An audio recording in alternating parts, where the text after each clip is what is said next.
નમસ્કાર દર્શક મિત્રો, ન્યૂઝ 9 ગુજરાતીમાં આપનું હાર્દિક સ્વાગત છે। જોઈએ આજના વિશેષ સમાચાર। એક માસના વિરામ બાદ ફરી વીજ ચેકિંગ શરૂ।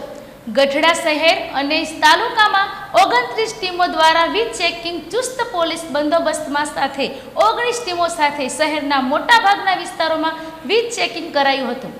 બોટાદ જિલ્લામાં PGVCL દ્વારા વીજ ચેકિંગની કામગીરી શરૂ કરવામાં આવી છે, ત્યારે જિલ્લાના ગઢડા શહેરમાં તેમજ તાલુકાના ગ્રામ્ય વિસ્તારોમાં ચુસ્ત પોલીસ બંદોબસ્ત સાથે 29 ટીમો દ્વારા સવારથી જ વીજ ચેકિંગ શરૂ કરાયું છે।